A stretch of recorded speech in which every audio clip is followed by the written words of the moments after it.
Welcome to our channel. இன்றைக்கி நம்ம வீடியோவில் இந்த சம்மருக்கு நம்ம வந்து ரொம்ப ஹெல்த்தியாகவும் அதே சம்மர் ரொம்ப குளிர்ச்சியாகவும் இருக்க மாதிரி நம்ம ராகி மாவு யூஸ் பண்ணி ஒரு ட்ரிங்க் பண்ண போகிறோம். நார்மலாக ஒரு ட்ரிங்க் பண்ணோன்னா ஒரே மாதிரி தான் குடிக்க முடியும்.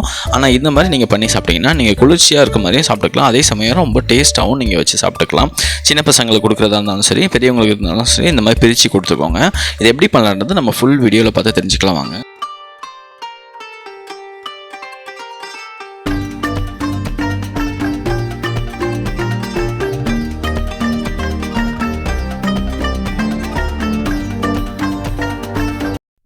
ஃபஸ்ட்டு ராகி மாவு வந்து பார்த்திங்கன்னா 2 ஸ்பூன், அதாவது 2 குழம்பு கரண்டி இருக்குது பார்த்திங்களா, அதில் வந்து கொஞ்சமாக எடுத்துக்கோங்க.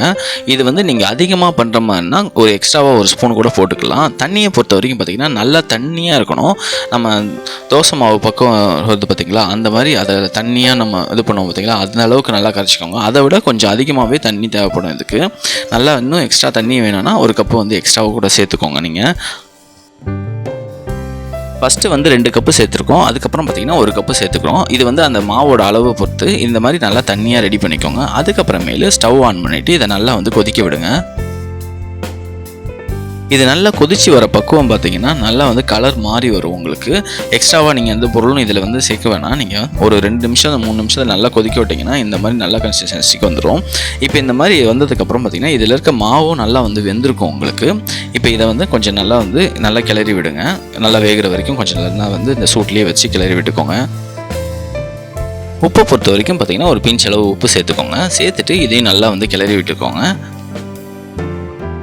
இந்த மாதிரி பக்குவத்துக்கு ரெடி பண்ணிவிட்டு கொஞ்சம் நல்லா ஆற வச்சுட்டு, ரொம்ப ஆற வைக்க வேணாம், கொஞ்சம் லைட்டாக சூடில் இருக்க மாதிரி ஆற வச்சுக்கோங்க. இந்த மாதிரி 2 பாத்திரத்தில் வந்து இந்த மாதிரி பிரிச்சுக்கோங்க. அளவு நீங்கள் எவ்வளோ சாப்பிட போகிறீங்களோ அந்த அளவுக்கு ஏற்ற மாதிரி நல்லா வந்து பிரித்து வச்சுக்கோங்க. ஒன்று வந்து பார்த்திங்கன்னா நம்ம பெரியவங்களுக்கு நம்ம சுகர் இல்லாமல் கொடுக்க போகிறோம். இன்னொன்று வந்து பார்த்திங்கன்னா சின்ன பசங்க வந்து சாப்பிட்றதுக்கு சுகர் சேர்த்து பண்ண போகிறோம். இதை எப்படி பண்ணலான்றது இப்போ பாருங்கள். ஃபஸ்ட்டு வந்து பார்த்திங்கன்னா மோர் வந்து சேர்த்துக்கோங்க. மோர் பொறுத்த வரைக்கும் பார்த்திங்கன்னா நீங்கள் வந்து நார்மலாக வந்து தயிரை வந்து ஒரு அடி அடித்து இது பண்ணாலே போதும். அந்த மாதிரி அடித்து வச்சுட்டு இந்த மோரை வந்து சேர்த்துட்டு கொஞ்சம் நல்லா வந்து கிளறி விட்டுக்கோங்க. இதை வந்து நீங்கள் எக்ஸ்ட்ராவாக சக்கரவே சேர்க்க வேணாம், எக்ஸ்ட்ராவாக இந்த பொருளும் சேர்க்க வேணாம், அப்படியே நீங்கள் வந்து குடிக்கலாம். நீங்கள்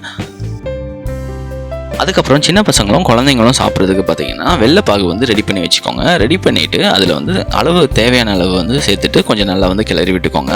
இதில் வந்து உங்களுக்கு தண்ணி ரொம்ப கட்டியாக இருக்குது பார்த்திங்களா, இதில் வந்து தண்ணி வந்து தேவைப்படுற மாதிரி உங்களுக்கு தோணுச்சுன்னா நார்மல் தண்ணி ஆட் பண்ணிடாதீங்க. இதில் வந்து 1 கப்பு வந்து சுடு தண்ணி ஆட் பண்ணிக்கோங்க.